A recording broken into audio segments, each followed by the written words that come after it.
Bonjour à tous. Je vous propose qu'on commence. Merci d'être présents ici au 139. Je vais commencer par rappeler ce que c'est le 139. Alors désolé pour ceux qui l'ont entendu, réentendu, réentendu, puisque je vois des têtes de personnes qui sont quand même là assez souvent et ça me réjouit. Le 139, c'est quoi? Le 139, c'est d'abord le siège social d'une entreprise sociale pour l'habitat qui s'appelle Logéo-Seine, qui intervient sur tout le long de l'axe Seine, ce qu'on appelle communément un bailleur social, mais c'est aussi et surtout un lieu qui permet de penser la ville de demain avec ceux qui la font. Alors cette double fonction, c'est pas un hasard, puisque historiquement, le logement social a toujours été précurseur en termes de fabrique de la ville. L'innovation, qu'elle soit architecturale, qu'elle soit urbaine ou sociale, a toujours été à l'initiative des bailleurs. Et c'est ce que nous poursuivons ici au 139, avec ce lieu qui invite à penser de nouvelles manières de faire, de produire, d'échanger, de créer dans un monde qui change, où les enjeux contemporains nous conduisent à penser l'habitat de demain. Un enjeu majeur quand on travaille dans le secteur social, c'est celui des discriminations. Mais quelles sont-elles, ces discriminations, quand on parle d'habitat? Est-ce que la ville peut être discriminante, tant dans son aménagement que dans son usage? C'est la question que nous allons poser aujourd'hui à Amandine Richaud-Crampe, que nous avons la chance de recevoir dans le cadre du grand défi écologique organisé par l'ADEME. Amandine, bonjour. Il n'est pas allumé, on a raté notre effet, c'est pas grave. Bonjour. Ça y est, ça marche. Bonjour et merci pour l'invitation et merci d'être ici aussi nombreux et nombreuses. Amandine, tu es ingénieure en environnement et designer de l'espace urbain. Tu travailles depuis plusieurs années sur la ville durable avec une expertise particulière sur la question des discriminations indirectes dans l'aménagement urbain. Lutter contre les discriminations et promouvoir l'égalité, c'est un principe républicain. Les discriminations à l'égard d'une personne physique ou morale sont d'ailleurs punissables par la loi. Mais quand on parle de discrimination dans l'aménagement, c'est tout de suite un peu plus compliqué à visualiser pour nous, novices. Alors ma première question est simple. La ville est-elle un lieu de discrimination? Alors la ville... c'est déjà l'environnement dans lequel la société évolue. Donc s'il y a des discriminations au sein de la société, de fait, on a des discriminations au sein de la ville, comme on en a des discriminations un peu partout, mais la ville, c'est ce qui va être représenté physiquement, et on va voir physiquement ce qu'apporte la ville en termes de discrimination. Alors, il y a une petite nuance dans l'intitulé de cet échange, puisqu'on parle de discrimination indirecte.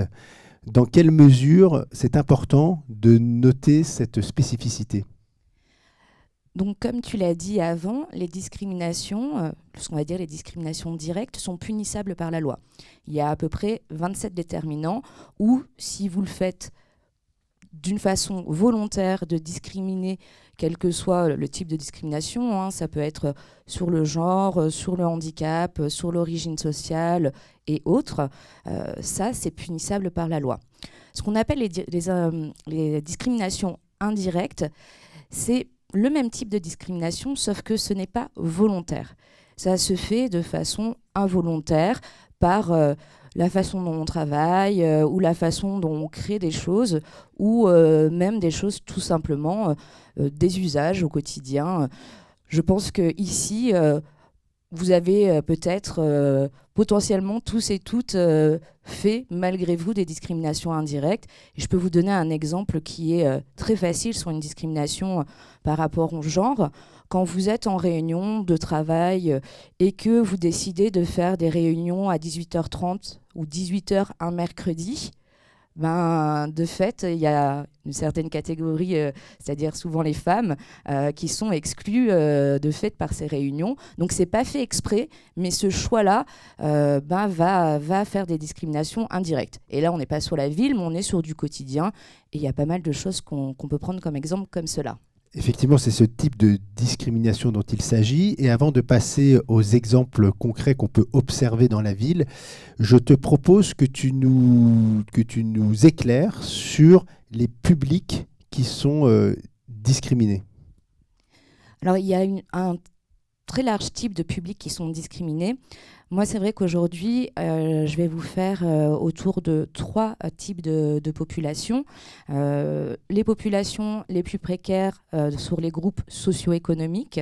Donc vraiment, les groupes socio-économiques, c'est quand on prend les statistiques, c'est lié à l'âge, au sexe, à l'emploi, aux lieux d'habitat, c'est-à-dire aux différentes zones urbaines, rurales, etc. Mais c'est aussi lié aux revenus, à l'emploi, à la question de précarité, au niveau d'éducation. Donc on va prendre plutôt cette entièreté, mais surtout la deuxième partie de la représentation des groupes sociologiques économiques. Il va y avoir aussi la discrimination indirecte au niveau genré. Donc genré, c'est homme-femme, mais c'est même plus large, puisque quand on parle du genre, parce que homme-femme, on parle que du sexe, quand on parle du genre, on parle de toutes les personnes qui sont non-binaires ou trans ou différents genres encore, puisque c'est un spectre qui est très large. Et enfin, d'un côté, alors là, qui est beaucoup moins habituel et très très peu traité, c'est les discriminations indirectes raciales.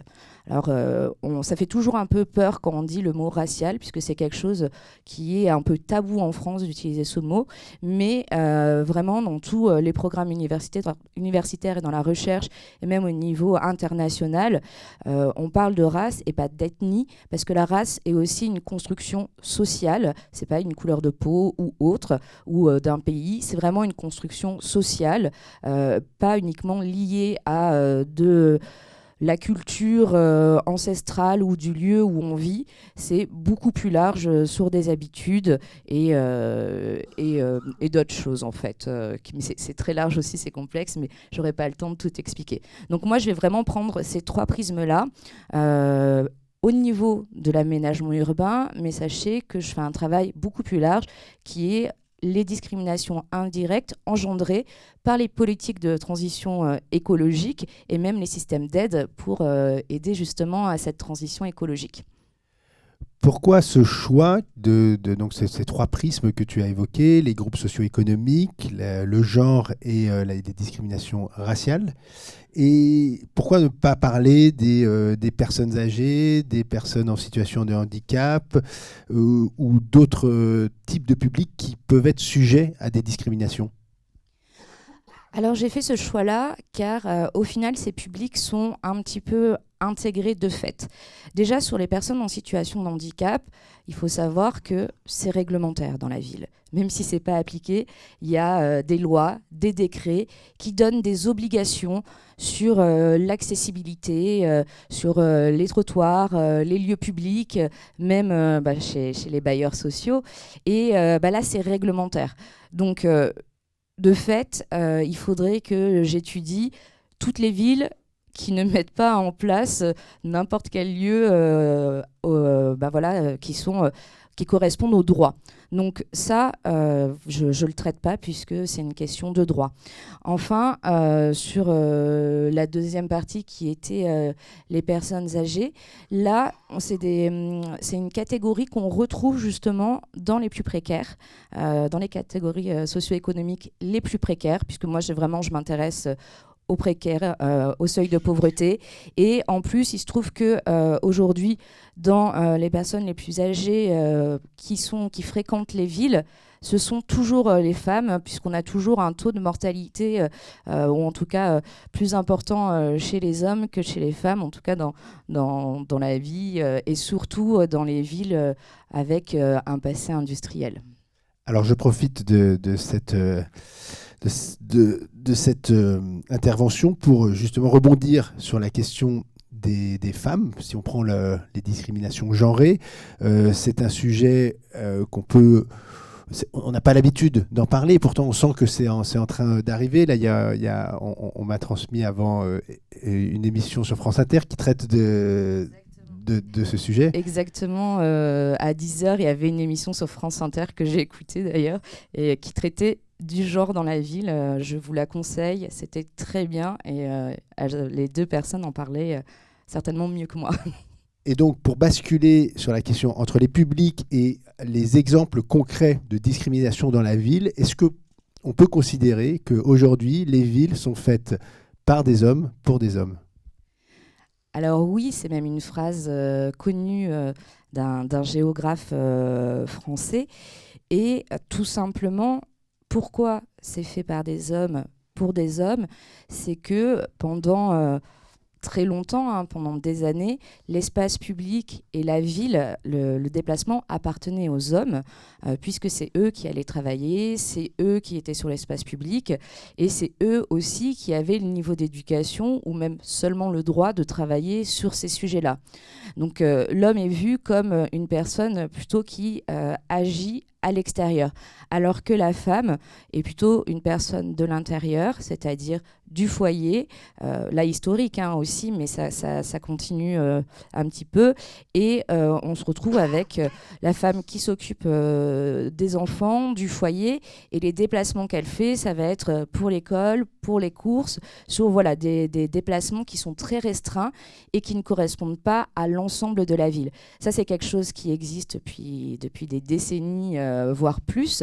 Donc aujourd'hui, avec l'évolution de la population et l'évolution de l'emploi, notamment de l'emploi des femmes et de la société, hein, de la place des femmes dans la société, ben, on se retrouve que ces villes-là ne sont plus adaptées aux pratiques des femmes puisqu'elles n'ont jamais été réfléchies pour elles.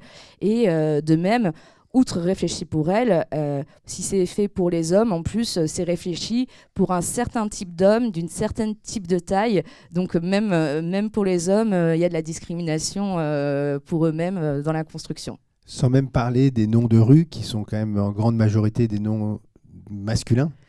Alors oui, on voit... justement, j'entendais les nombres de Paris où on est à peu près à 450 espaces et rues qui sont avec des noms masculins et on n'arrive même pas à 200, je crois qu'on est à 170 avec des noms féminins. Parce que apparemment, là aussi, faut savoir que 80% des maires sont des hommes en France et ils ont plus de facilité à trouver des personnalités historiques ou publiques masculines parce que comme les femmes ont toujours été invisibilisées dans leur travail et dans leur évolution, de fait dans l'histoire on ne se rappelle pas ou très moins d'elles puisqu'elles ne sont pas dans l'histoire vu que ce n'est pas elles qui l'écrivent et donc il y a toujours du mal à trouver des noms de femmes connues et je peux vous assurer qu'on pourrait très bien en trouver pour avoir aussi, comme à Paris, nos 450 rues ou places avec des noms. Et justement, il y a un exemple du parc, alors maintenant qui s'appelle le parc François Mitterrand, un parc au Havre qui à la base a été réfléchi pour qu'il soit construit d'une façon genrée, d'accessibilité aux femmes. Et c'était le parc Massillon et ils l'ont nommé le parc François Mitterrand. Voilà. CQFD.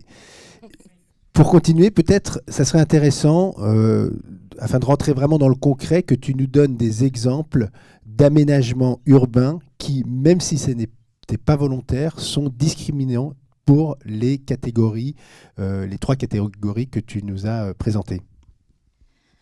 Alors, si je commence par les personnes, en tout cas la catégorie socio-économique les plus précaires, il faut avoir en tête que plus un ménage est précaire, moins il a accès à des logements en centre-ville. Alors avant, c'était l'inverse puisque les centres-villes ont été abandonnés pour le pavillonnaire. Aujourd'hui, on revient dans les centres-villes, c'est ce qu'on a pu appeler la gentrification à un certain moment, même si aujourd'hui elle se fait plutôt en périphérie. Et ces personnes les plus précaires ne sont pas forcément propriétaires. Donc elles se retrouvent en périphérie des villes, dans des logements qui coûtent moins cher, en location, souvent des logements qui ne sont pas forcément avec une thermicité suffisante. Donc la rénovation thermique pour thermique chaud ou froid n'est pas correcte par rapport à un certain type, là aussi, de loi et de décret. Donc on pourrait dire insalubre. Et se retrouvent avec du coup le besoin de se déplacer plus ils sont loin, plus ils ont besoin de se déplacer pour aller en ville, soit pour de l'emploi, pour aller travailler, soit pour aller avoir l'accès à des aménités urbaines, c'est-à-dire à la fois les questions de loisirs, mais tout simplement juste le soin, la santé, l'administratif. Et donc, on se retrouve avec ce qu'on appelle une précarité, par exemple énergétique, où les logements qui sont moins isolés et le besoin de se déplacer donc avec une voiture souvent thermique ancienne prend parfois presque 40% de la marge du salaire des ménages. Donc ça, c'est un exemple, c'est-à-dire que la ville, de façon territorialisée, est excluante pour cette partie de la population. Si on prend la question genrée, là, il faut avoir en plus en tête que dans les plus précaires, 60% sont des femmes. C'est-à-dire que quand vous prenez les populations les plus précaires, en tête, c'est des femmes. Parce qu'elles ont un salaire moindre, hein, toujours aujourd'hui. On a 25% de différence de salaire à compétences égales. Elles ont souvent du mi-temps ou sinon des emplois qui sont très très peu rémunérés, ou en tout cas juste au seuil du SMIC. Et si on prend le fait que c'est là où il y a le plus de familles monoparentales, hein, 80% des familles monoparentales sont des femmes, bah vous imaginez bien que les revenus et les dépenses sont plus importantes. Donc, outre ces personnes qui se retrouvent aussi en extérieur de la ville, quand elles sont au centre de la ville, on va avoir là, pour la question des femmes, plusieurs choses. Je vais vous donner la question du sentiment d'insécurité. Moins de lumière, ou là, même si on fait des éclairages dans la rue, qu'on essaye d'avoir moins énergétique, bah, on a moins d'éclairage, donc il y a ce sentiment d'insécurité. On se retrouve aussi pareil avec des transports en commun, avec des arrêts qui se retrouvent un peu nulle part, donc là, sentiment d'insécurité. Il faut savoir que c'est 90% des personnes qui sont agressées dans les transports en commun sont des femmes. C'est énorme. Donc il y a aussi une peur de prendre les transports en commun alors qu'on le recommande. Donc il faut avoir aussi les moyens d'avoir un véhicule ou de prendre les transports en commun, c'est compliqué. Il y a aussi l'accessibilité, par exemple, aux trottoirs. On parlait des personnes en situation de handicap. Les trottoirs ne sont pas assez larges, par exemple, pour les femmes qui ont des poussettes ou des enfants. Et donc, l'accessibilité, pareil, pour les personnes en situation d'handicap physique, bah, ne peuvent pas monter les trottoirs. Voilà, d'où le fait que c'est lié. On a également énormément de choses sur les espaces verts ou sur les parcs pour les enfants, ou même les espaces verts pour profiter, ou la façon dont ils sont faits. On voit aussi que l'espace est complètement approprié par les hommes, notamment les terrains de sport ou certains endroits, les terrains de boules par exemple, même si c'est pas du sport, j'en ai vu un au Havre, et c'est des espaces uniquement masculin, et donc il y a aussi une privatisation de l'espace puisque les femmes ne se sentent pas en possibilité d'y aller, et d'ailleurs aussi parce que quand des agrès sont mis en place, ils ne sont pas mis à la hauteur des femmes, c'est des fois plus haut, et il y a plein de choses comme ça, et il faut avoir en tête que, outre le sentiment d'insécurité, donc il y a forcément plus d'agressions, hein. On parle de femmes adultes puisque malheureusement on se trouve chez les enfants, c'est dans le foyer même, mais à l'extérieur c'est les femmes adultes, et le sentiment d'insécurité par lui-même est une violence puisque ça empêche les personnes genrées d'aller dans tous les espaces de la ville. Les toilettes publiques aussi ? Oui, les toilettes publiques par exemple. Ça, c'est vraiment un bon exemple. Il se trouve que les hommes se trouvent plus facilement à pouvoir uriner dans la rue, et les toilettes sont plus facilement des urinoirs, alors que pour les femmes... Oh, excusez-moi. Pour les femmes, c'est beaucoup plus compliqué puisqu'il n'y a pas assez de toilettes accessibles. De plus, uriner dans la rue, non seulement c'est pénalisable, hein, pour les hommes aussi, mais on se retrouve en situation de vulnérabilité si on doit le faire. Et je prends un exemple qui est très parlant, qui est notamment avec le changement climatique et l'augmentation des températures et toutes les maladies qui peuvent se produire sur les femmes du fait de ne pas avoir assez de toilettes. L'exemple, c'est que les femmes, sachant qu'elles n'ont pas accès à des toilettes publiques, vont moins boire et moins s'hydrater avant de partir de chez elles. Donc, elles sont plus vulnérables au choc thermique et aux chocs thermiques, du coup, qui vont se transformer par des problèmes cardiovasculaires et d'autres problèmes aussi. Tout simplement parce qu'elles ne peuvent pas uriner et du coup, elles se déshydratent plus facilement et en plus, c'est des corps plus petits, donc avec moins d'eau. Donc, il y a énormément d'exemples comme ça et qui mettent en vulnérabilité ces populations dans la ville. Alors, est-ce que ça n'est pas utopique d'imaginer une ville, un espace public dans lequel il n'y ait aucun type de discrimination? Est-ce qu'il n'y aura pas toujours quelqu'un qui se sentira marginalisé, mis à l'écart? Alors, c'est plus compliqué que ça. Juste, j'ai pas parlé des personnes Pardon, racisées oui. parce que je sais que j'ai été trop longue avant, mais ça va me permettre de faire le rebond sur toutes les questions des personnes racisées. Là encore, c'est dans les logements les plus insalubres et énormément en périphérie. On le voit en fait sur ce qu'on appelait les logements modernes, qui pourtant étaient usagé par la classe moyenne avant, puis il y a eu la mode du pavillonnaire, donc ça a été complètement abandonné. Et là, il y a vraiment des concentrations de problèmes d'emploi, de problèmes d'accès aux écoles, aux transports en commun aussi. Et effectivement, on peut se dire que on aura toujours des personnes marginalisées. Mais là, rien que le fait de parler de 3 types différents de personnes vulnérables, puisque c'est vraiment ce qu'on appelle des doubles peines, voire triple peines, hein. On peut être précaire et femme, c'est encore pire. Précaire, femme et racisée, là on arrive vraiment dans ce qui est le plus difficile.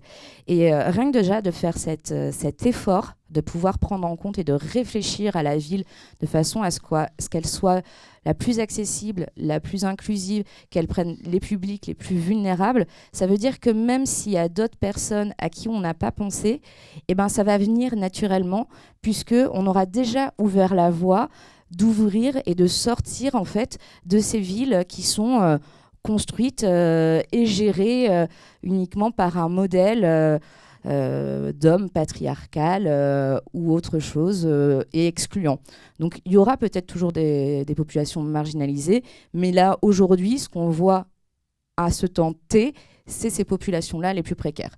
J'espère qu'il n'y en aura pas qui vont émerger parce que c'est déjà énorme, et même si ça va émerger, au moins on sera déjà prêt et on aura déjà fait une partie du travail.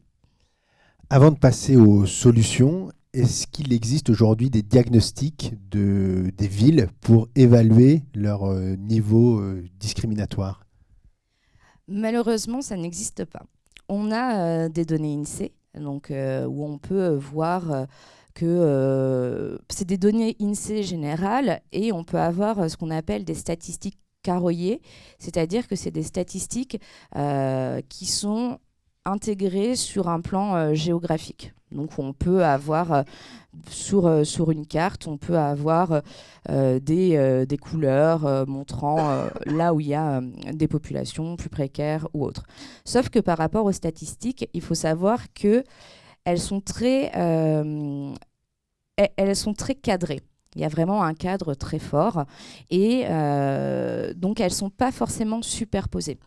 C'est là où on a ce problème de diagnostic, c'est-à-dire qu'il n'existe pas aujourd'hui de base de données scientifiques avec des chiffres qui montrent cela. Donc ça, c'est un travail qu'on fait à l'ADEME où on essaye de justement créer ces nouvelles bases de données qui montrent des superpositions et qui montrent où sont concentrés les publics les plus vulnérables.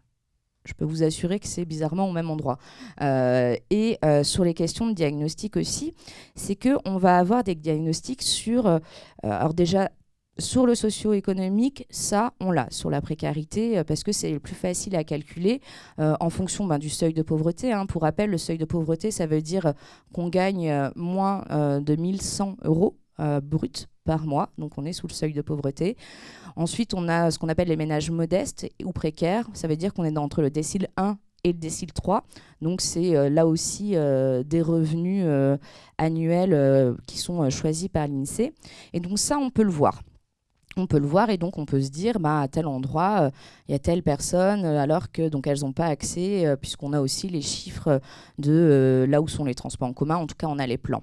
Mais on n'a pas ensuite cette déclinaison genrée. En fait, on va avoir le genre sur les familles monoparentales, on va avoir toujours sur la question familiale, donc par ce prisme-là.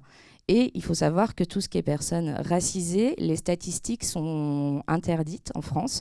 Toutes les statistiques ethniques sont interdites en France. Cependant, avec les données qu'on a, si on les regroupe, on peut y arriver. Et d'ailleurs, il y a l'INSEE et l'INET, c'est pas du tout connu. On fait ce travail-là sur un projet qui s'appelle territoire, c'est origine et migration, et où on a ces données ethno-raciales et qui sont ensuite déclinées dans des études, mais on ne les a pas en base brute du fait de l'interdiction de la loi, ce qui n'est pas le cas dans d'autres pays. Donc ce diagnostic complet, on ne peut pas l'avoir des discriminations indirectes. Et ça voudrait dire étudier ville par ville qui fait quoi, parce que ce n'est pas pareil dans chaque ville, ce n'est pas les mêmes programmes, même chez vous, chez les bailleurs sociaux, même s'il y a des réglementations, après, il n'y a pas tout le monde qui a le même type d'intervention. Donc aujourd'hui, ça n'existe pas, mais on essaye de mettre en place des outils, des données scientifiques, en plus de la littérature scientifique qui existe, mais là aussi, la littérature sur la recherche. Donc, on va avoir pas mal de choses sur les questions des catégories socio-économiques. Vous passez aux questions de genre, vous pouvez diviser ça par 7 ou 8, et vous passez sur les questions ethno-raciales. Là, vous êtes à 1% des études là-dessus. Ça commence juste, mais c'est quelque chose qui vient uniquement des États-Unis, ou en tout cas des pays anglo-saxons. Et en application en France, on ne l'a pas aujourd'hui. Donc, c'est vrai que c'est un gros travail à faire. Chez le Géocène, on est une entreprise sociale pour l'habitat, je l'ai dit en introduction. On contribue à la fabrique de la ville, à notre petite mesure. Quels conseils tu nous donnerais pour lutter de manière très concrète dans nos opérations contre les discriminations indirectes? Alors, un des premiers conseils, parce que votre travail, c'est aussi de travailler sur les publics les plus vulnérables, un des premiers conseils, c'est la gouvernance.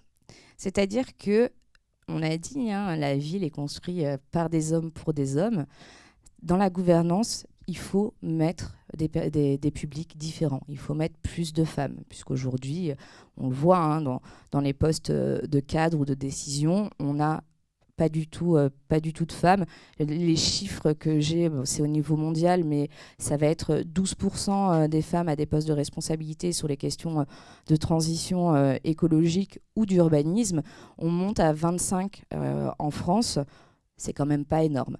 De fait d'avoir ces personnes, ce public différent dans la prise de décision et de construction, ça va dire que son passif, son expérience d'usage, forcément, va se traduire après dans les choix. Donc ça, c'est important parce que on va y penser plus naturellement et donc ça va pas donner le même résultat. Ce qu'on peut faire aussi, c'est former.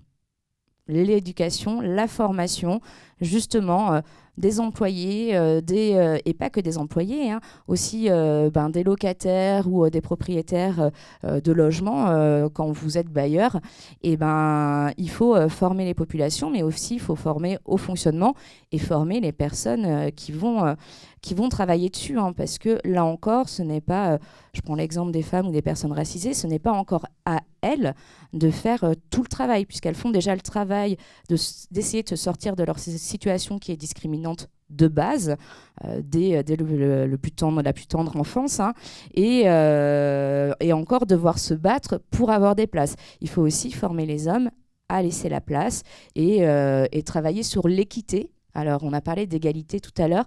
L'égalité, c'est une utopie et sur laquelle on souhaite tendre. Mais aujourd'hui, vu la situation dans laquelle on est et la société actuelle, il faut travailler sur l'équité parce qu'on ne peut pas s'enlever du contexte. L'égalité ne marche pas si on ne travaille pas de façon différente en fonction du contexte. Et donc, l'équité, ça va être de favoriser telle population ou telle population pour arriver à des postes ou arriver ou donner des choix plus importants. C'est ce qu'on pourrait appeler des quotas dans d'autres pays. On ne le fait pas en France, mais voilà, l'équité peut être quelque chose d'intéressant. Alors, quel est l'inverse d'une ville discriminante? Tu l'as évoqué tout à l'heure, l'équité ou l'inclusion. On peut parler quoi? De ville inclusive, de ville équitable, de ville solidaire? Ça serait quoi le terme le plus adapté? Alors, personnellement, c'est un peu un biais, c'est un peu vraiment un travers de l'urbaniste ou de l'architecte. C'est qu'on adore inventer des mots. D'inventer des mots qui vont finalement dire la même chose, mais d'une année à l'autre, on va sortir des nouveaux mots. Typiquement, la ville inclusive, on avait la ville durable, on a eu la smart city, on a eu plein de choses. Là, c'est vrai qu'en ce moment, on parle beaucoup de ville inclusive, ou même le mot qui commence à être plus à la mode, c'est la ville juste. Donc, qui va avec la transition juste. Et moi, j'aime pas, par exemple, le terme inclusif, parce que ça veut dire on exclut de base. C'est qu'on a fait le choix de construire la ville avec de l'exclusion de base, et qu'on s'est dit, bah maintenant, on va réinclure. Donc, pour qu'elle soit inclusive, ça veut dire qu'on a déjà exclu. Donc, maintenant, on essaye de la rendre inclusive. Donc, ça veut dire que vraiment, il y a un travail à faire. Alors que, voilà, la ville solidaire est intéressante. Ça va aussi sur les principes, en fait, de la solidarité de l'État, hein, des notions et de la France, en fait, de ce qu'on essaye de porter, donc la solidarité. Mais c'est vrai que voilà, aujourd'hui, on parle beaucoup de transition juste. La ville juste est intéressante aussi. Mais quel que soit le mot, c'est le fond qui compte. C'est pas parce que je vais donner tel mot que forcément ma ville va être juste, inclusive ou durable. C'est vraiment le fond et comment on choisit de la faire. Tu es arrivé hier au Havre pour le grand défi écologique de l'ADEME, je l'ai dit tout à l'heure. Quelle a été ta première impression sur cette ville? Est-ce que c'est une ville qui te semble durable, qui te semble juste ou pas du tout? Alors, je peux pas dire que c'est une impression visible parce que clairement, j'ai pas visité le Havre et fait le tour du Havre. Je suis déjà venue, hein, j'ai déjà eu la chance de venir. Et puis hier, j'étais sur des visites de différents lieux qu'on organisait avec l'ADEME. Mais de ce que je connais du Havre et ce que j'ai lu aussi pour mieux comprendre la ville, c'est que la ville du Havre, déjà, fait partie des 20 villes les plus pauvres de France. C'est de fait un problème. Sur le seuil de pauvreté, au niveau français, on est à peu près à 14% de la population. Au Havre, on monte déjà à 18%. C'est énorme. Et ça, j'ai pas eu besoin de le vérifier, mais on connaît l'histoire du Havre, qui a été une des villes détruites quasiment complètement lors de la seconde Guerre mondiale. Et du coup, il y a eu une reconstruction qui était la reconstruction à une époque de l'architecture hygiéniste ou moderne, qui mettait la voiture et le béton au centre de tout. Donc avec une dégradation plus importante. Et du fait de la précarité des ménages, du problème de l'emploi, puisque la ville est aussi une ville avec un passé industriel, hein, un peu comme la région, le déclin du passage industriel, en tout cas de l'économie industrielle. On se retrouve avec des taux de chômage, des populations qui sont très précaires, voire avec un grand nombre en dessous du seuil de pauvreté. Quand on le voit de façon urbaine, quand on arrive, on voit le Havre haut et le Havre bas. Et en fait, on voit déjà une discrimination territoriale. C'est pas les mêmes publics qui habitent, c'est pas les mêmes ménages qui habitent dans le Havre haut, et c'est pas les mêmes ménages qui habitent dans le Havre bas. Et le Havre bas, de fait, c'est des terrains qui sont plus vulnérables aux aléas climatiques. Le Havre, malheureusement, d'ici 2050, aura une partie en submersion, c'est-à-dire avec la montée des eaux, où on va avoir une partie du Havre qui va être grignotée par la mer. Et les premiers territoires, ça va être le Havre bas, donc avec les populations les plus précaires, les plus vulnérables, notamment parce que, historiquement, on sait qu'il y a des problèmes d'aléas climatiques dans ces endroits-là. Donc les terrains et le foncier étaient moins chers. Donc on a mis les populations avec le moins de moyens.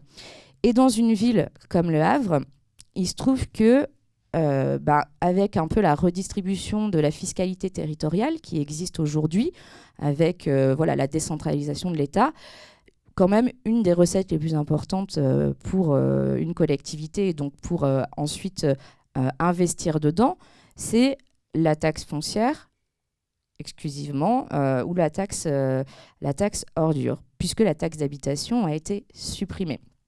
Taxe foncière, c'est-à-dire avoir beaucoup de propriétaires, ce qui n'est pas forcément le cas sur le Havre, ou avoir une population active, ce qui n'est pas forcément aussi. Et en plus, on se retrouve avec des ménages tellement modestes qu'ils sont aussi exonérés d'un certain type d'impôts. Donc là, on a une ville qui a du mal à financer. Faut savoir que sur les dotations territoriales des communes, une partie est pour payer les employés, l'autre partie, c'est vraiment surtout pour les écoles et la santé. Et donc après, il reste quasiment plus rien pour l'aménagement. Donc c'est difficile de faire de l'aménagement durable. Cependant, moi j'ai vu des espaces qui sont très intéressants. Alors pas malheureusement le parc François Mitterrand qui est en pleine rénovation, mais je vois le parc qui est en face de l'espace Simone Veil. C'est un parc qui a été fait en fonction je trouve, de façon assez juste, puisque ça peut accueillir vraiment des publics différents avec un sentiment de sécurité important. Et en plus, ça favorise une certaine pratique de l'activité physique, alors qu'on sait bien que chez les personnes et les ménages les plus précaires, on a un taux de surpoids ou d'obésité plus important. Donc moi, c'est ça que j'ai comme image du Havre, c'est une ségrégation territoriale qui existe vraiment sur le plan de la ville, avec des aléas climatiques qui touchent les plus vulnérables, mais une ville qui, malheureusement, de fait du taux de chômage ou lié à la déprise industrielle, et on le voit, vous avez... j'ai été étonnée d'ailleurs, la plus grande partie de la population au Havre est retraitée. J'ai regardé ce matin, l'INSEE, c'est retraité. Et ensuite, après, on a sur des emplois ouvriers ou des emplois, on va dire, de soins tertiaires, mais avec bas revenus. Et ça veut dire encore moins du coup de dotation et capacité de faire. Et donc là, si on a une ville avec beaucoup de retraités, avec un vieillissement, puis en plus au Havre, vous avez... vous perdez des habitants, ce qui est quand même assez rare aujourd'hui pour les villes, même si après le Covid, on s'est dit qu'il y allait avoir plus de départs à la campagne, c'est pas forcément vrai. Et ça veut dire aussi qu'il y a un problème d'attractivité territoriale, un problème d'emploi et un problème peut-être de la ville et de l'accessibilité à la ville, et justement des équipements qui puissent accueillir toutes les populations et offrir aussi, on va dire, une vie agréable, une vie saine, parce que vous avez aussi les problèmes de pollution liés au port. On regroupe à la fois énormément de problèmes, mais aussi quand même des possibilités. Quand il y a des problèmes, quand il reste tout à faire, ça veut dire qu'on a plein de possibilités pour construire la ville autrement ou la rénover autrement. C'est l'avantage. Peut-être qu'il va y avoir des réactions dans le public, mais avant, j'ai une dernière question. En 2023, les habitants de Pantin, le 1er janvier, se sont réveillés avec un nouveau nom de ville. Je ne sais pas si tu avais suivi. La ville s'était appelée Pantine et c'est devenu Pantine pendant 1 an. Est-ce que pour toi, c'est un coup de com' ou c'est un signal positif dans cette lutte contre les discriminations ? Souvent, on pense que, comme l'écriture inclusive, c'est un problème. Il y a des choses plus importantes à faire. On va se dire, c'est un combat, l'écriture inclusive, alors qu'il y a plein de choses à faire, donc écrire Pantine ou avoir des noms de femmes dans les rues, c'est vraiment anodin. Pourquoi on passe du temps là-dessus ? On se trompe. On se trompe parce que le fait d'invisibiliser la femme en général et certains publics en général, que ça soit dans l'histoire, dans l'écriture ou dans les représentations, ça veut dire que derrière, on ne donne pas la place. On empêche encore d'avoir des rôles modèles. Alors, je connais que le mot anglais, je suis désolée. Je ne sais pas comment le dire en français, mais parce que c'est un anglicisme, donc des rôles modèles. Et également pour les jeunes filles, pour les jeunes femmes, c'est-à-dire de savoir qu'il y a des femmes qui ont pu faire l'histoire, qui ont pu faire la révolution, que toutes les villes n'ont pas un nom lié masculin. Là, c'était effectivement, ça peut être vu comme un coup de com', mais ça peut être surtout vu comme une prise de conscience. Ça peut être une prise de conscience de se dire, on est invisible, reprendre la place. Moi vraiment, hein, à force de faire ça, par exemple, quand quelqu'un parle en disant les habitants, bah, je me sens pas concernée. C'est-à-dire que s'il n'y a pas les habitants, les habitantes, moi je fais aucun effort puisqu'on parle qu'aux habitants en fait. Et ça, c'est une façon de parler. Alors ça peut paraître anodin, mais quand on s'y habitue, en fait, on ouvre un autre regard. Et c'est-à-dire on s'éveille et on se dit mais comment je n'ai jamais pu voir ça avant. Et quand on l'a vu, eh ben, on ne voit plus que ça. On ne voit plus que ça, donc dans l'écriture, dans les noms, etc. Et il est essentiel pour les générations de demain de femmes, et même pour les femmes aujourd'hui, hein, puisqu'on a fait un énorme travail et on continue de faire un énorme travail parce qu'on est une génération qui travaille beaucoup plus et qui casse les codes. Mais il faut aussi montrer aux générations suivantes qu'elles ont leur place, elles existent, en tout cas les petites filles et plus tard, parce qu'aujourd'hui, bah, malgré tout, on a encore des biais qui sont hallucinants. Hein. On voit le temps que les petites filles passent à faire le ménage des 3 ans par rapport à un petit garçon. C'est hallucinant. Moi, j'ai plein de chiffres là-dessus. On se dit, mais comment on peut faire ça encore en 2024 ? Et même orienter, encore dire que le masculin prône sur le féminin. Ce n'était pas vrai jusqu'au XVIIIe siècle, puisque ce n'était pas la même façon d'écrire. Et on parlait plutôt... Donc, c'est des choses, hein, on nous dit c'est anodin, mais ça ne l'est pas. Et d'ailleurs, il y a eu des choix d'hommes d'effacer, en fait, les femmes de l'histoire.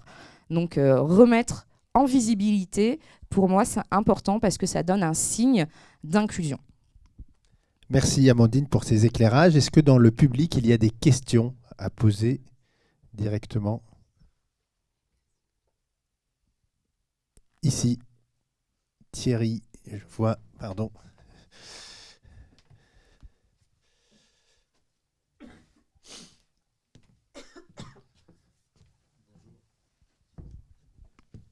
Ça marche pas, si. Bonjour. Plus une question, c'est une réflexion sur, dans l'esprit des discriminations indirectes et un peu en lien avec ce que vous avez expliqué sur, on ne va pas parler que du Havre, mais ce que j'ai pu constater, ou pour des gens qui ont voyagé, qui ont été dans d'autres villes en France, voire en Europe, ce qu'on a pu constater, aussi une sorte de discrimination familiale. Par exemple, il y a des quartiers où vous allez avoir, en fonction de la constitution du quartier et de son aménagement, des dispositions pour permettre aux familles d'accéder à des loisirs, du sport, etc. Alors que dans d'autres quartiers, vous n'avez pas du tout de possibilité, ni d'accessibilité, ce qui fait que les familles sont obligées de se déplacer. Et forcément, pour les familles les plus précaires, le déplacement, il a un coût.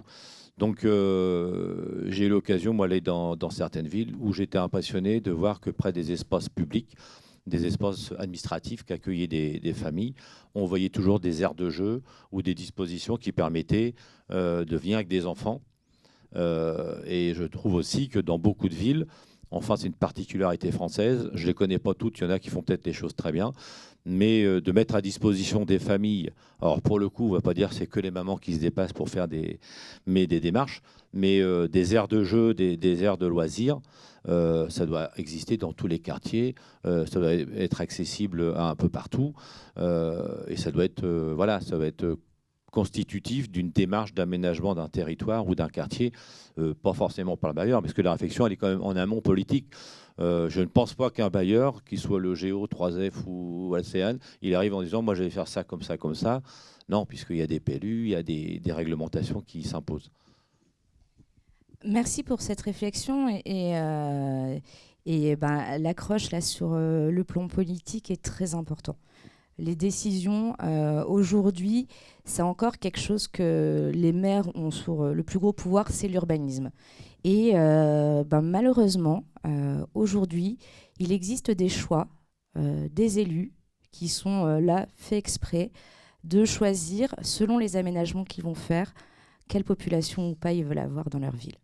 Selon la population qu'ils veulent avoir ou pas dans leur ville, ça va aussi impacter le vote pour être élu ou pas. On ne dirait pas comme ça, hein, mais c'est très, très important. Et donc, on fait le choix d'exclure volontairement. Sur la question des espaces, alors oui, ce n'est pas que les femmes qui vont avec les enfants, mais on reste quand même à 80% des femmes qui s'occupent des enfants. Et effectivement, en plus, dans les ménages les plus précaires, j'ai un chiffre, hein, je vous l'ai dit tout à l'heure, les familles monoparentales, c'est 80% des femmes, et qui se retrouvent du coup dans les logements les plus avec une isolation thermique les plus basses, donc ça veut dire de E à F, E à G même, et donc avec plus de dépenses et besoin de plus se déplacer. Et qu'est-ce qu'on fait? C'est qu'on rogne sur les loisirs. Voilà. Donc, ça rogne sur les loisirs. Et donc, il n'y a pas d'espaces qui sont aménagés partout. Pourtant, ça devrait. Ça devrait en plus, si on parle de ville durable, ça empêcherait un certain nombre de déplacements. Et en plus, on lutterait contre les îlots de chaleur et contre la canicule. C'est surtout dans ces quartiers en périphérie où on est très sur du béton, très sur du minéral. Mais il y a un problème, là où on tombe directement sur une discrimination indirecte, c'est que du moment que vous allez mettre des espaces verts, du moment que vous allez mettre des aires de loisirs, un peu plus de transport, les loyers vont augmenter. Et donc on redéplace encore les populations. On ne dirait pas, hein, mais le foncier va augmenter. Ça veut dire qu'on a plus de sécurité, plus de loisirs. On voit bien hein, les espaces verts, un espace vert qui se construit autour de bâtiments, on a une augmentation de 10% du prix. Hein. C'est énorme. Et ce qui est dommage, c'est là où on fait de la discrimination indirecte. Et au contraire, on se dit, super, on va améliorer l'espace urbain des gens. Mais derrière, les élus, ou par le PLU, ou par certaines lois, par le plafonnement des loyers, ou du prix du foncier, ne font pas forcément ce choix de travail et ces choix d'aménagement. Et derrière, ça repousse encore les populations. Et comme je dis, malheureusement, aujourd'hui, les politiques, les élus sont les premiers acteurs de l'urbanisme. C'est-à-dire que c'est eux qui valident, qui votent. Et certains choix qu'ils font sont pour avoir la population dont ils ont envie d'avoir pour les réélections ou même pour j'ai envie de dire, pour des avis divers et variés sur lesquels je ne vais pas m'étendre. Alors malheureusement, le temps file et il y a peut-être une dernière question. Je vous propose qu'après, on poursuive l'échange juste à côté, autour d'un petit buffet déjeuner. Dernière question. Ce n'est pas une question. Alors, une réflexion. Vous avez évoqué le jardin Danton devant le pôle Simone Veil. Eh bien, à Danton, dans les réunions de concertation, il y a une grosse majorité de femmes présentes. C'est un des meilleurs exemples que j'aurais pu donner. Et ça explique certainement pourquoi il est aussi bien construit, ce parc. Parce que vraiment, j'ai été énormément surprise. Je l'ai trouvé... Exactement. Et typiquement, il n'y a pas de bosquet où on peut avoir peur de ce qui se passe. On n'a pas de but où on ne sait pas ce qu'il y a derrière. Il y a des jeux pour les enfants qui sont sécurisés. Il n'y a pas encore assez d'ombre, mais il y a de l'éclairage. Il y a plein de choses. Et moi, j'ai été impressionnée par cet espace. Quand je suis arrivée, je me suis dit, waouh, super. Et peut-être que justement, c'est ça qui a fait changer les choses. Merci pour cette remarque. Et je vous propose qu'on poursuive l'échange, mais de manière informelle, juste à côté, en déjeunant. Alors oui, même si malheureusement, je suis un peu déçue de ne pas avoir une question de femmes, parce que il y a quand même une majorité de femmes dans cette salle.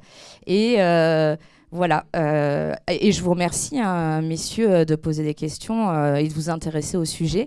Mais voilà, on a un exemple typique du syndrome de l'imposteur et du plafond de verre.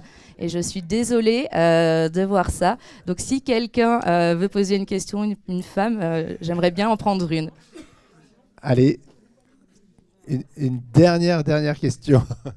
Bon, si vous voulez pas, je vais pas vous forcer. Hein. Mais c'était juste un exemple. Non, mais c'est un exemple. Hein. C'est un exemple qu'on retrouve aussi dans les questions de gouvernance et sur des choix. Et donc, ça veut dire aussi, prenez la parole. N'ayez pas peur de prendre la parole et de poser des questions. Voici. Ça marche toujours. Je vais me dévouer. Non, dites-moi que vous en avez envie et c'est pour dépasser une peur aussi. Il il y a une grande ville en France, pas très loin d'ici, dont le maire est une maire. Poitiers ? Non, ça commence pareil, mais la capitale. Paris. Effectivement.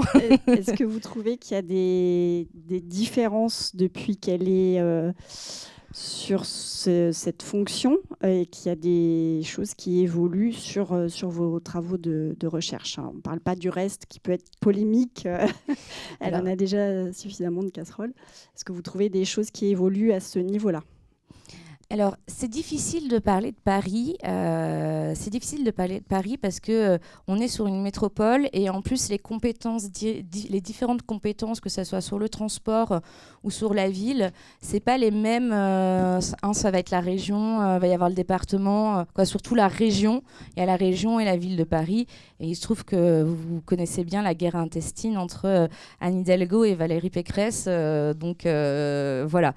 Qu'est-ce qui a pu changer ? Je dirais plus sur les usages. Typiquement, il y a eu des grands travaux pour l'aménagement enlever la voiture d'une certaine partie de la ville. Ça donne des espaces qui sont du coup plus accessibles et qui laissent la place aux femmes. Mais il y a plus sur les questions de sécurité. Il va y avoir un peu plus de travail sur les questions de sécurité, et notamment dans les transports en commun. Ça, c'est où il y a des boutons spéciaux, il y a des numéros spéciaux, il y a pas mal de choses. Paris est la ville la plus fournie en questions de soins, et notamment de soins pour les femmes. De fait, parce que c'est la capitale, mais il y a eu un choix aussi là-dessus, également sur la culture, également sur les expérimentations, sur la question des genres, sur l'aménagement des jardins par le genre, mais aussi sur les toilettes publiques, sur le nom des rues, sur le nom des écoles, etc. Donc il y a une prise en compte. Je ne dirais pas que c'est forcément grâce à la mère, puisque aujourd'hui on a plusieurs types de féminisme et d'approches un peu différentes où Anne Hidalgo est sur un modèle politique où il fallait encore que les femmes représentent le même modèle politique que les hommes pour se faire intégrer. Cependant, ces équipes techniques et les élus qui l'entourent sont des renouvellements de génération qui, de ma connaissance, font vraiment énormément d'efforts pour faire changer. Mais de fait de sa place, elle a aussi permis d'inspirer. C'est la première élue d'une grande ville comme ça, d'une des plus grandes villes du monde. Donc ça a donné aussi un rôle modèle et une inspiration. Donc voilà, je peux pas aller plus loin en disant ce qu'elle a vraiment fait ou pas fait. Elle a pris des décisions qui ont permis de garder une population en centre-ville et pas uniquement de les déplacer. On ne parlera pas des JO parce que ça, c'est encore quelque chose d'autre, mais ce n'est pas forcément ses choix à elle. Hein. Il faut penser qu'il y a l'État et qu'il y a bien d'autres choses. Mais oui, en tout cas, elle a donné la place et l'envie aussi. Il y a quasiment, à la ville de Paris, c'est quasiment que des femmes en urbanisme. Donc, c'est un bon exemple. Merci beaucoup. Et merci pour cette question. Merci à tous d'avoir été présents. Merci Amandine. Et je vous propose qu'on se retrouve juste à côté.